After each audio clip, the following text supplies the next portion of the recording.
Hi, everybody. This is Silvio Canto in Dallas, Texas, on Tuesday, March the 28th.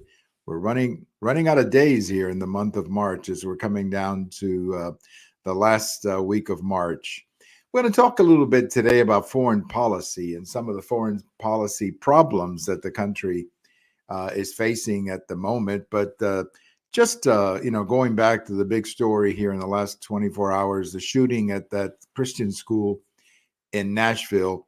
I saw the press conference earlier today with the police chief, who, by the way, I think the city of Nashville has a great police chief. I mean, this is a man, you just look at this man and you say, there is a man of integrity and good character. So, this is something you must say because not only is this chief a man of integrity and character, but those two police officers who went in there and shot the young woman who was doing all the shooting, those two police officers probably saved who knows how many young lives or how many other people would have been killed if that young woman had not been stopped as quickly as she was. So those two young officers deserve a lot of credit for doing their job. And again, just like the police chief, I'm sure they weren't looking for this kind of fame. I'm sure they would trade all of this in for that incident never happening. But at times like this is when you really learn about people. And those two police officers now need to be commended 100%. The next time a Democrat talks about defunding the police, they ought to see that video.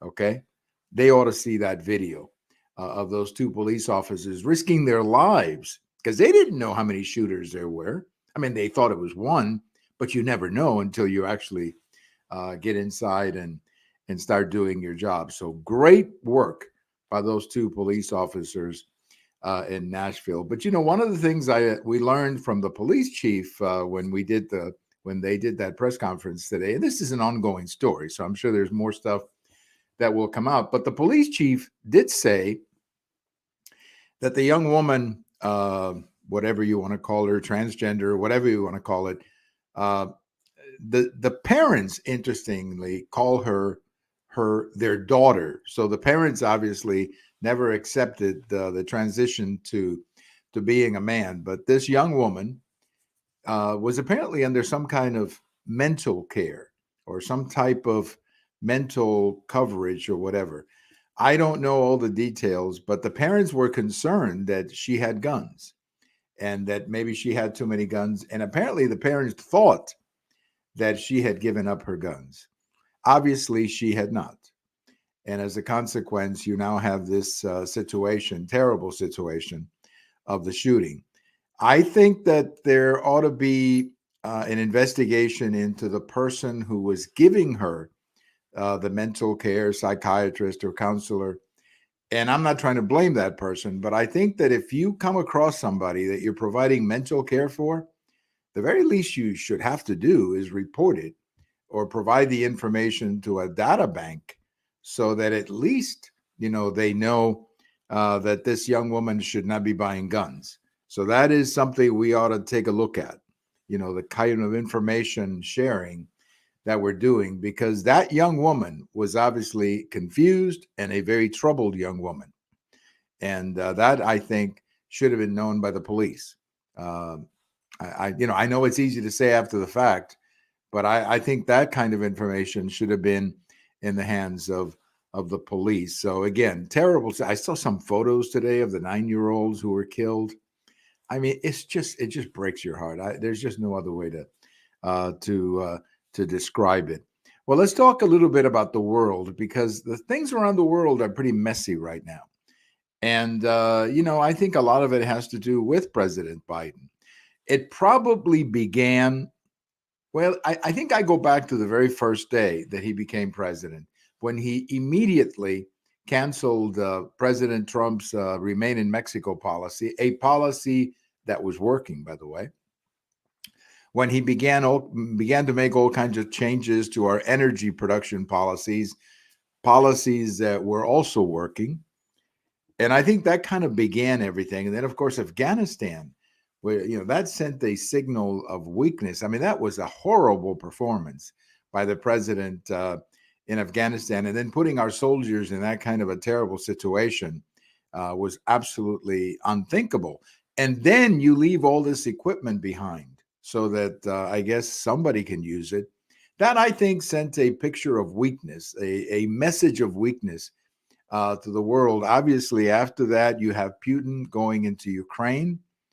It didn't happen under Trump, so whether it was coincidence or what, but the world was a heck of a lot safer under President Trump, to say the least. So you have Putin going into Ukraine. Now you've got talk of China going into Taiwan, but worse than that, China and Russia coming together in some kind of a mutually beneficial union. That's not good for us. Now you've got North Korea shooting missiles. That's not good for us. You've got Chinese diplomats and Chinese contacts, walking all over Latin America, talking to countries, cutting deals with countries. That's not good for us. And then, of course, you have the situation in Mexico, which is very much related to the Biden administration's decision to change the border policy. I mean, the Biden administration has been the best thing that ever happened to the international elements and international organizations who are engaging in human trafficking and everything else. So altogether, it's a very bad package. It's a very bad package of what is happening around the world. And, these things are probably going to get worse before they get better. A lot of people have asked me about 2024 and who's going to win. And I simply asked the question, what are we going to be talking about in 2024, or at least the issues heading into that campaign? Because if we're talking about foreign policy, that's bad for Biden. That's good for Trump, because Trump at least has the record of having worked with some of these problems before. And I think we are going to be talking about foreign policy because, again, we have a world out there that is pretty crazy, to say the least, at the moment. But I think this union between China and Russia is something that can be very dangerous to us. And then there's also Iran. That has always been a problem. But Iran has been, now we understand that they may be closer to a nuclear weapon than ever before. And that's going to put the United States in a terrible situation, because we've said for years that we're not going to allow Iran to get a nuclear weapon. So are we actually going to fight them? Are we actually going to destroy wherever they're making these weapons? I mean, it's a world situation. It's an international situation that, frankly, it's horrible. There's no other way to describe it. It's absolutely horrible. And a lot of it, I believe, is traced to this administration. I always enjoy when President Trump talks about this wouldn't have happened in his administration. We actually don't know that. I think he's right, but we don't know that. But we do know what happened in his administration, and the what I can tell you is none of these bad things were happening when he was president. I think Putin understood that going into Ukraine would be a problem under Trump, and I think the Chinese understood that too. So, Trump had a way of working with these governments that I think made the United States a heck of a lot safer, and the world a heck of a lot safer. So, international problems everywhere you look, there's an international problem right now. Everywhere you look, there's an international problem. And as I said, right underneath us, South Mexico, that's a huge problem because of the money these cartels are making and the influence that they have in the country of Mexico, to say the least. Just a couple of quick things. I have a post over at the American Thinker today talking about Senator John Fetterman of Pennsylvania. Look, we wish this man the best. He suffered a stroke about a year ago.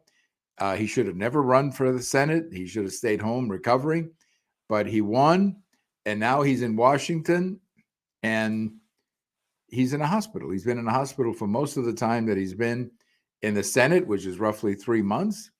And he's not an active member of the Senate at the moment. He's a member of the Senate, but in the Senate, you have to be there in order to vote. And he's at the hospital all the time. By the way, the Democrats have the same problem with Senator Feinstein of California, because she's also been very sick lately. She's a woman, I think, in her late 80s, so her health condition could be an issue down the road. But at the moment, they've got 51 votes officially, but really only 49 practically. So at the moment, they couldn't get anything done if they did a party line vote. And then you got to consider Joe Manchin. I mean, is he going to go along with the Democrats? I don't think so. I think Joe Manchin's days voting with Democrats, or at least on controversial bills with the Democrats, I think those days are pretty much gone for the moment. I've got a post coming out Wednesday morning about NPR. You may have heard that NPR, National Public Radio, is in the process of doing some big layoffs. They're going to be laying off like 100 people and cutting their staff significantly. Now, they blame it on a drop in ad revenue, which, yes, that's what happens when people don't watch you. You have a cut in ad revenue. Look, I think NPR, and I used to listen to NPR quite a bit years ago, because before cable news and all this other stuff on the radio, you basically, NPR was the only place you could go and listen to the news at different times of the day. And I didn't think they were that bad before, but here recently they've become very radical left. Like, for example, they actually broadcast an abortion over the air, which is pretty incredible. And now recently they ran an article saying that there's no evidence that men competing with women has an impact on women's records. I mean, that's just crazy. Of course it does. And I think a lot of people are just tuning it out. A lot of people are just tuning NPR out. And what happens when people don't listen to you? Well, you got to cut back, you get a cutback in ad revenues. And at the same time, you got to lay off people because you got to balance your books. And it's a shame because, as I said before, I used to listen to NPR for many, many years and thought that it was at least a reliable source for news. They were always to the left. I knew that. But they were at least seriously liberals, but they're not anymore. They've gotten pretty flaky. And I think a lot of their audience is beginning to figure that out. So check out my post Wednesday morning about NPR and my post today, Tuesday, about Senator Fetterman. And this story out of Nashville, of course, this is going to continue to grow. And by the way, the pastor of that church, whose daughter was killed, has a connection to Dallas. I didn't know about this until I read it today, but he has a connection to the Dallas area. He was the pastor of a church in Park Cities here in Dallas. So I saw a picture of him and his family and the little girl who was killed. It was just brutal. It just breaks your heart to see stuff like that happening. And last but not least, about this shooting, the White House, as always, turns it into a political opportunity. And you had the press secretary talking about, when are Republicans going to do this and when are Republicans going to do that? Not everything is political. Not everything is political. And I wish that the White House would respect the fact that people were killed. And I wish they would put the politics on the side for a little bit, just to give the citizens of Nashville an opportunity to have a little bit of time off from politics. I think they deserve it at a time like this. Thank you for listening. This is Silvio Canto in Dallas, and we'll talk to you later. Bye-bye, everybody.